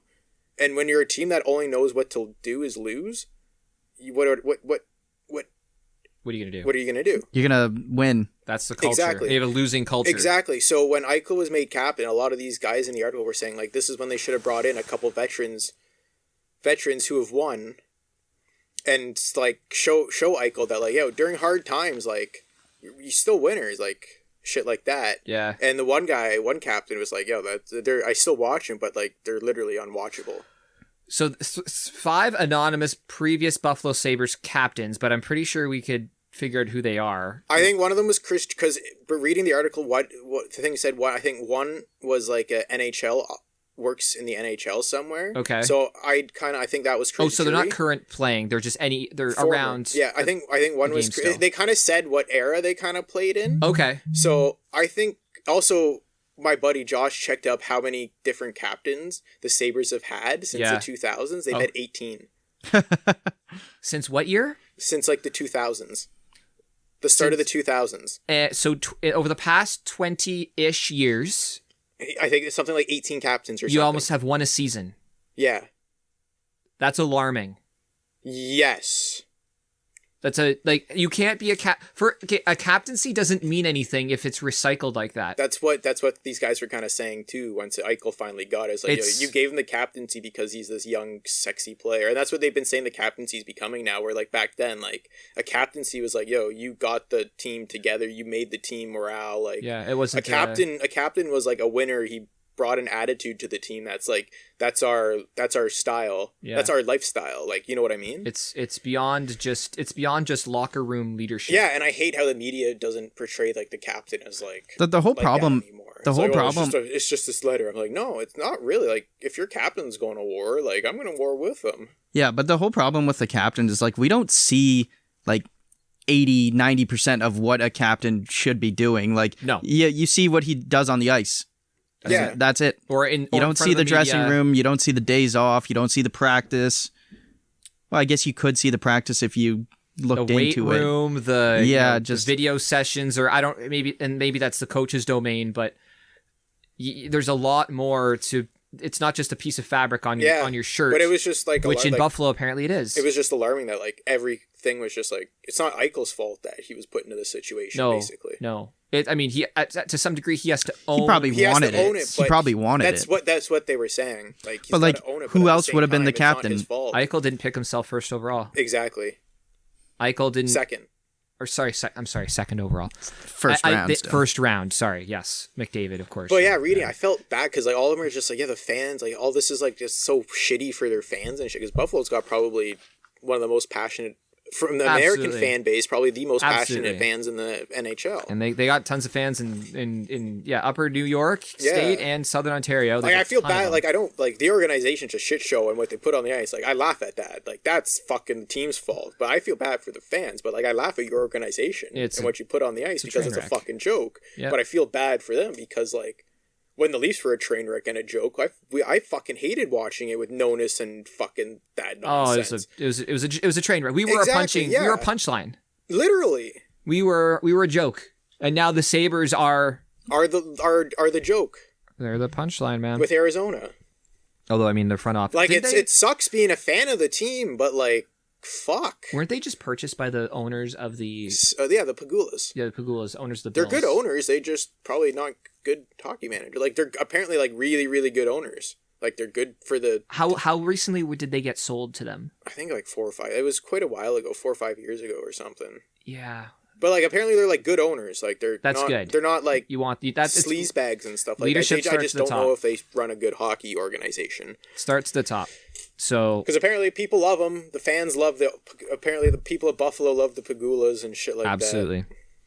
They're 2-7-1. The Sabres are in the last 10 games. They're minus 23 goal differential. They're hot garbage, and man. They're bad. Like, How many holy- teams are worse than them in the NHL? Nobody. 15 points. 15 points. They've played less games than a few 15 teams. points. 23 games played, man. That not by well, 20 Detroit's played 26. yeah, Red Wings have played 26. And it's going to be either Yeah, but the thing is, though, you look who Detroit Buffalo or has Buffalo. to play. Yeah, Detroit can beat the Detroit Predators yeah. and the Jackets. Buffalo can't beat anybody but New Jersey, maybe. Detroit should be able to beat the Blackhawks, but the Blackhawks have been really good. I mean, hey, the Blackhawks are just one of the stories of the year, man. But yeah, Give it a the Blackhawks are Sabres. 10th in the NHL right now, too. the Sabres are bad. Sabres are dead last. They're 2 points behind Detroit, man. Terrible.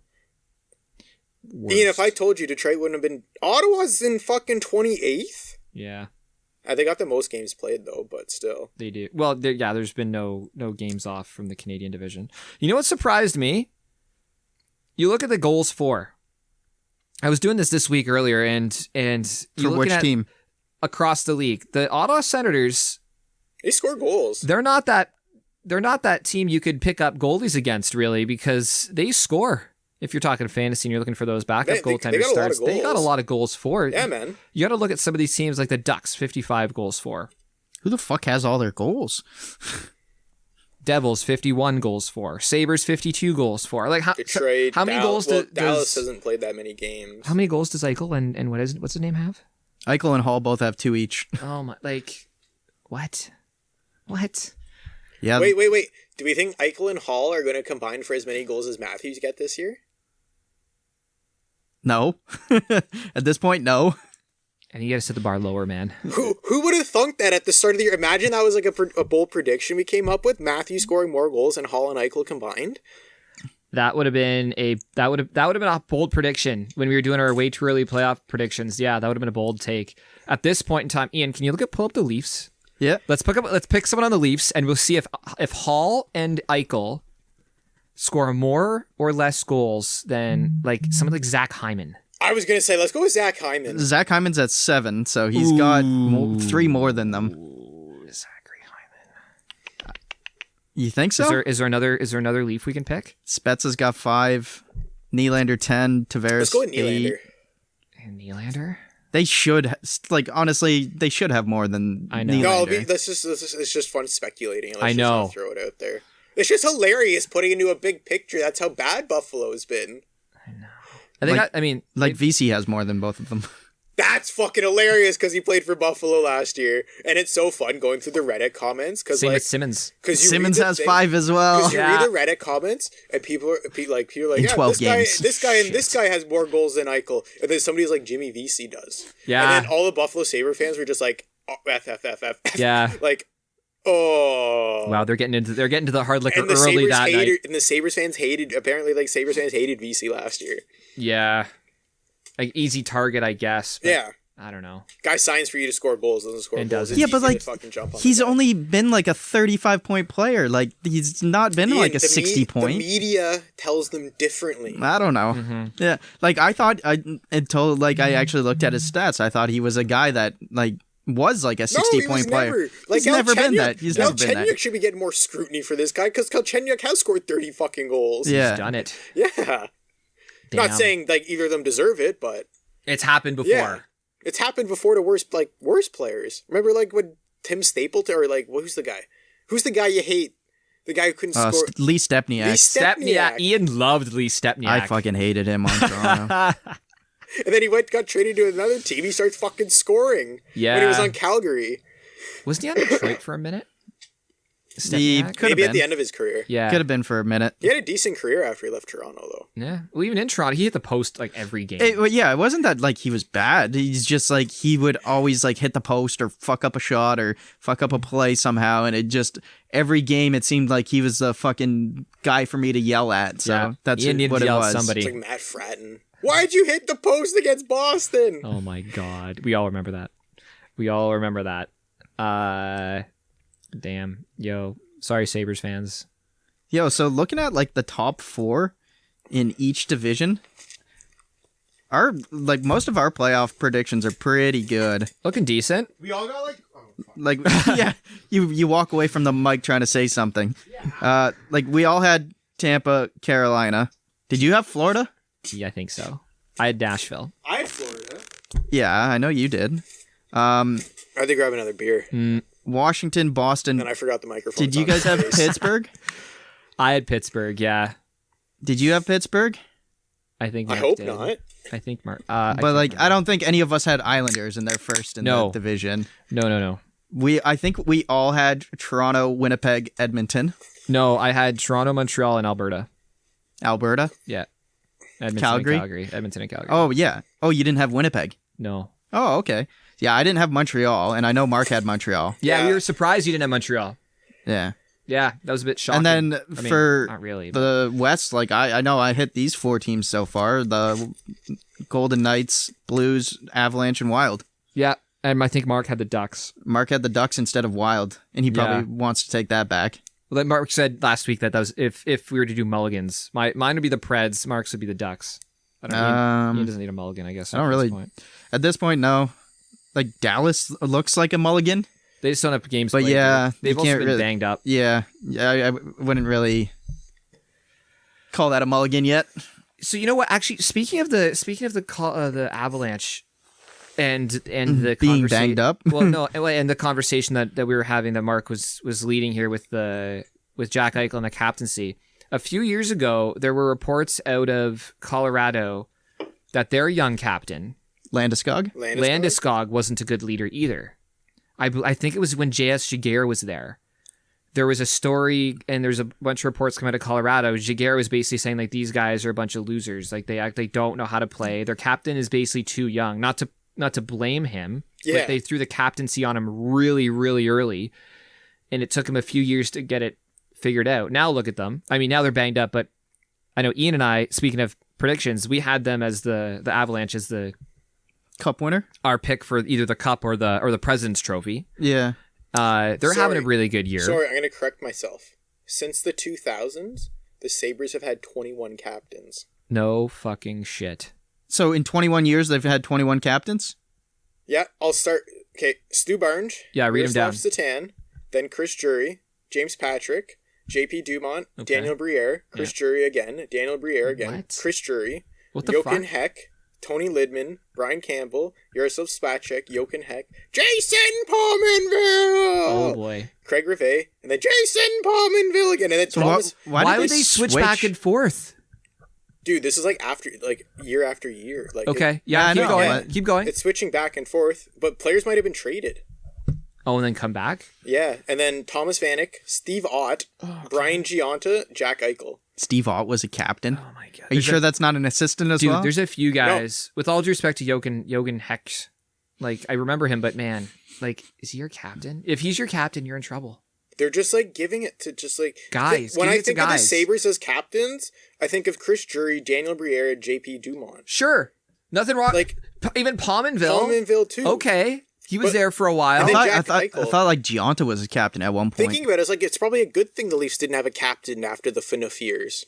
No, well, with the Leafs, the captain actually means something. Yeah, it's not a joke. Yeah. Well, it was a joke when Phaneuf had it. Yeah, well, I thought it was a joke. I think before we all that, regret that. But before that, you think of their captains. Matt Sundin, Doug Gilmore. Yeah. Those... Wendell Clark. I don't remember anything beyond that because I was not alive. Yeah, Yeah, but it was Matt Sundin for most of our childhood and into was our. it. And that was it. It was just Matt Sundin. Yeah. And that's who your captain was. And he would have been the captain on almost any NHL team. Well, it's the same thing with Literally. Detroit, and it's like Yzerman was named the captain when he was 19, and he was the captain until he That was retired. his team, yeah. And then And apparently when Yzerman was young and named captain, he was a bit of a dick too. was he? Yeah, when Yzerman was young, he was a dick. Grew out of it. Yeah. I wonder how Taves was as the early captain. Super serious. Well, he won Captain cups young, Serious. Too, so. He did. Success early. Yeah. He also Winning walked into the league repairs with everything. pedigree too. Yeah. There you go, man. Anything else? Anything you guys want to... I got some fantasy stuff here if you guys want to end on with some fantasy stuff. Yeah, I got some guys I've fucking been liking. Okay. Yeah. I'll go... Do you want me to go first? Go ahead. Okay, I'll go first. I think we actually mentioned a few of these guys. Like some pickups or like just guys that are playing well or what? These are... So I've looked at the teams for the next week that play 4 games between Tuesday and Sunday. We're recording this on Monday. I'm assuming a lot of you will listen to this either Monday or Tuesday. So there's 5 teams that play 4 games this week, Tuesday onwards. Go. So if you're listening to this on Tuesday, you can still pick these up. So the Jackets, the Stars, the Devils, the Islanders, and the Leafs all play 4 games from Tuesday onwards. So from the Jackets, both of these guys are 23% owned. Neither one are great, but we did talk about Boone Jenner. Yep. Funny enough, Boone Jenner has 9 points over the past in the past month. Let me guess your second guy. Shots, hits, and Boone Jenner's kind of across the board. Who's the second guy? I'm gonna guess you're gonna say Roslovic. 23% owned. Right. Power play does if you're in a league that does not count plus minus, Jack Roslovic's probably ranked pretty high because his plus minus has not been very good, but he does play power play, and the Jackets' top line has Line and Roslovic on it, both from the Jets. That's a pretty crazy trade. Good for you, Jackets, but maybe that's also not so much of a good thing. Can I bring up my guy? Yeah, Cut sure. you off a little bit. So my guy, who's 23% owned. Yep. Jordan Greenway. On which team? Minnesota Wild. Minnesota. Okay. Yeah, he's been like for me I have him in our 14-man league, and I just checked him out in like the regular standard league. He's ranked higher in the standard league at 134, so I guess his plus minus is pretty decent. How owned? Pardon? What? How percent owned? 23%. Oh, 20. Okay, 23%. Yeah. Equally. Yeah, but this week though, he had 3 goals and assists, 4 PIMs, 10 shots, 6 hits, 2 blocks. So he's straight across the board too. How often? Which days does Minnesota play? They're on off days today. They play Monday, Wednesday this week. Monday, Wednesday, Friday. Ooh, okay. Sunday this week. Oh, so off days. That's actually so. If you're listening to this on Monday, you might be able to grab them because it's a 4-day, game week. Yeah, I just looked at it now. Every other day this week. But if you're listening to this on Tuesdays, I mean, you can maybe still get it Wednesday, Friday, Sunday. That's also, pretty good. So I got one more guy. He's also 50% owned, who's been on fucking fire. Alex Tuck. Alex Tuck from Vegas. He's been on a goal-scoring fucking tear right now. What line's he on in the? I don't know, but he's got goals in like 4 straight games. 5 goals in 4 games. Keep talking. Let me look him up on Daily Faceoff. He's been getting blocked. He had 3 blocks yesterday, and he's been getting his shots. Doesn't really do much besides that, but he's been on a goal-scoring tear. Actually, we'll make it even longer. He's got 2, 4, 5, 7, 8 goals in his last 6. Good for him. Alex Tuck, man, he is playing on the 3rd line. Yeah. He's listed as a 3rd liner, and he is on neither power play. Oh, sorry, power play 2. Yeah, and with Marchessault and Riley if you're Smith, looking for a hit Pietrangelo. guy who's been actually surprisingly put up a couple points for him this week, Lawson Krause. He's averaging almost 4 hits a game, Arizona, and he's averaging just under a block a game. Gotcha. I've had and he's getting PIMs. I've had the guy on also Radko Gudas. Washington for a long time. Who's and this? like I don't even know why I have him. Who's this? Garrett Hathaway, just for hits. It's the only reason I had him on my team. Hathaway. He's not high owned, but like he sits on my bench and I put him in if he has a spot available. Body checking. Yeah. Larry and Farabee were my pickups recently. Farabee had 3 goals in the last 3 games. So he's been good. I really like Farabee, man. That guy is a friggin'... He's also second in points on... What position and team is he with there again? Left wing, right wing with He's Philadelphia. left, right. He plays the game kind of like Svechnikov, man. He's got such an unreal shot, and he's like a tyrant around the net. What line does he play on? He's playing first line with Couturier and Oh, really? JVR. Okay. So there's extra value, extra ice time. Yep. Extra opportunity.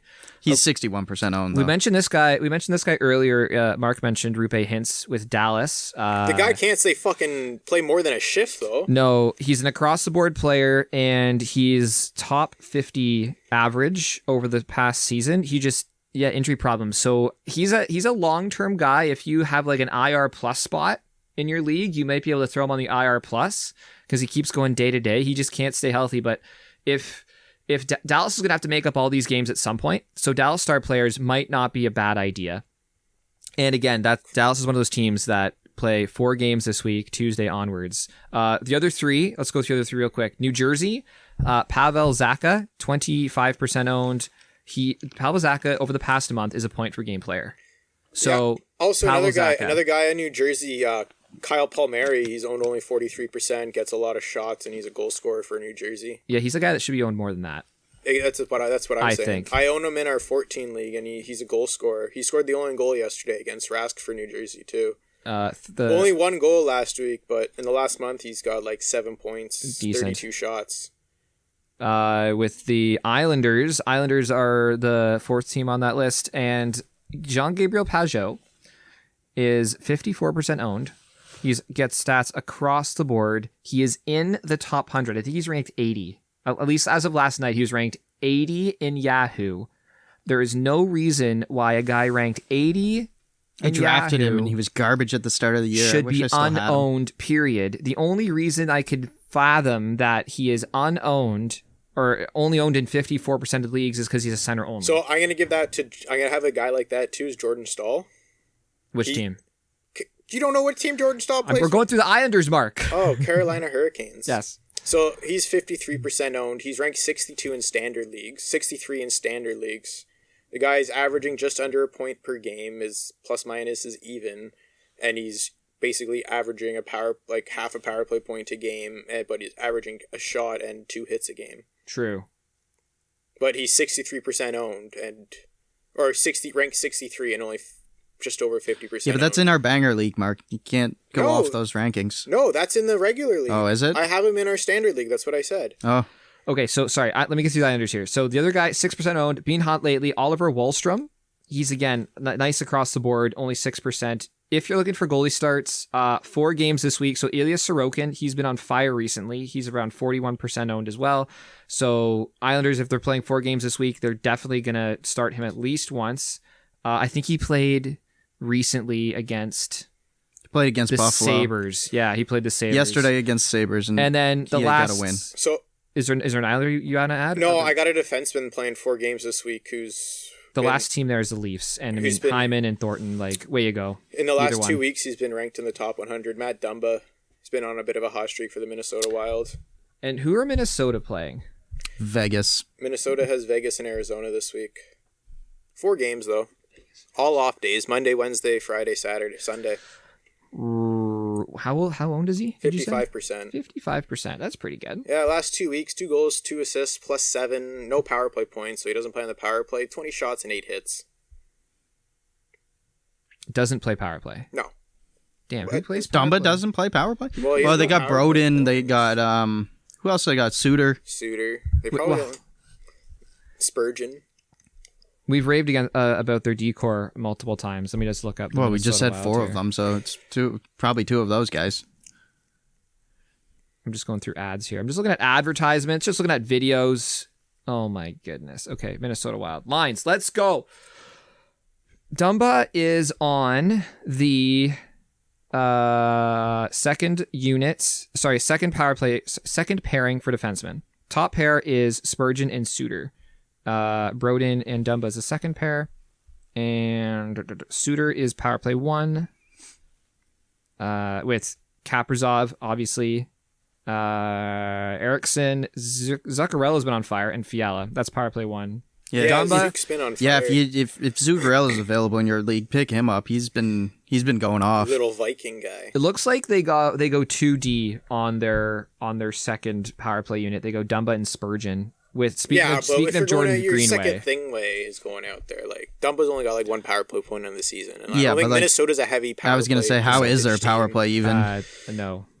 It doesn't look like it screams goals. I don't think so. No, Ian's usually pretty good at getting that. They're last. I think I looked at it not that long ago. They were dead last. I think I looked at it. 6.9% on the power play. That is on what? That's like. How many? You're actually trying not to score that means he scored 2 goals. I think you just score more 5-on-5. There must be insane 5-on-5. Well, they're 12th in goals. Yeah, they're insane 5-on-5 then. Wow. 6% power play? What's their penalty kill? They're 6th in the league. 83% penalty kill. Wow, imagine if they had a goal scorer. Or a couple. You need more than 1, though. I haven't really watched Minnesota would be an Kaprizov. interesting team at the trade deadline then. They have four. Taylor Hall. They have four power play. I would not. They have 4 power play goals on the If year. you just watch where Taylor Hall goes have been, and like, yo, I don't want like every team he goes to, like, Just does bad except for when he wins Did you the see heart. that meme? It's death knocking on each door and then just blood coming out. and death is Taylor Hall. Yes. That's And each of the hilarious. teams he goes to. That's joke. Okay, well, let's wrap this up real quick here. But the last thing I want to do is look The at Macarena? the Minnesota Wild's Cap. cap on Cap Friendly. I'm trying to look alphabetically. Minnesota Wild. I know they got a lot of money tied up in older guys. Yeah, they got about $1 million in cap space according to Cap Friendly. So They don't have much room I don't really. Yeah, not really. Not much they can do. unless they're trading someone. Well, I think we were talking about them Nick when we were talking Bonino about them last for- week. They're all around that same age where they're all like maturing into like what they all like they're Supposed to be doing. supposed to be doing. Yeah, they're not a young team. No. They're not young. The youngest they got Kevin Fiala's But I pretty think young. Kaprizov had a good week this week. Jordan Greenway's young. Kaprizov, yeah. Kaprizov No, they're all the like youngest between guy. that 24 to 27 range. Older than Except that, for their dude. defense. Older than that. Parise, Zuccarello are in their 30s. Nick Bonino's in his 30s. Bonino. 29. Marcus Foligno's almost 30 at this point. Even their D-core, their youngest defenseman, on the Minnesota Wild, 26-year-old Broden. Carson Soucy. Susie? How old is Brodie now? 27? 27. Sorry, Okay. so close. Sorry, they have two 26-year-olds. Matt Dumba's 26. But in their 30s, you got Spurgeon, Suter, and Brad Hunt. So all what in I mean, their I mean, 30s. like this team probably knows. they And got a Ian year- Cole. This team probably knows they got a year or two left. Cam Talbot's not a spring chicken either. He's 33. He's having man. a good year this year. He is. Yeah, he's having a great year. Yeah. What are they doing? They're just playing good hockey 5-on-5. I think I'm gonna try and watch Minnesota. Oh, they play today, so yeah, I'm gonna try and watch Minnesota tonight. Throw some Minnesota. Who are they playing? Knights? I think Yes. Golden Knights. Yeah, Golden 7. Knights. 8 Yeah. p.m. 8 p.m. 8 p.m. It's the first game of the day, actually. Only 3 games on tonight. Oh, so maybe is that No, on TV? There's a lot more than 3. 1, 2, 3, 4, 5, 6 games. Are they all late? Yeah. Okay, sorry, I didn't see There- this. Look, my You drop clearly down. didn't scroll your phone down fast. There's- No, I didn't. There's one at 8, and then 2 at 9, or 3 at 9, and 2 at 10. So Okay, no so early games Oh, today. sick! The game's on Sportsnet too. I didn't hit the drop down. Nice. Yeah, Yeah. fucking right. I gotta watch Minnesota tonight. That's a pretty big game. Too. Montreal, Vancouver's actually on TV tonight. Finally. But they're at 10, so they'll be on after. Is that on TV or is that on? Yeah, it's on TSN2. It's No, been we so. won't get that. Is that one of the blackout Yeah, ones? we That's won't get fucking that. so annoying. The blackout games. It's like you pay $180 and you can watch the game. It's like, no, I don't want to. I can buy a ticket for that amount. We'll get the St. Louis San Jose game. Oh, that's okay. That's at 9. Maybe what's his name will lose his shit again. Whoa, Tarasenko! We gotta watch Senko. Yeah. Yeah, you mentioned he was back for the Yeah, he's Blues. back for the Blues, which is a huge boost for a team that's playing friend. pretty good. Dope. Boys, anything else? I'm good. Oh, shout out to all the women in there at National Women's Day. Yeah, International Women's Day. So Yeah. shout out to everybody there. Keep doing what you're doing, whether it's in sports or otherwise. And also, just a reminder, we're almost a year from that whole lockdown thing. Keep shopping local. Keep supporting your local restaurants, local bars, local whatever you purchase. Purchase it locally. Purchase it locally. Amazon. Don't shop from Amazon. You're gonna pay for it later. Okay, guys. Until next time. Yeah. See you later. Cheers. Thanks for listening. Follow us on Twitter at DraftInHand.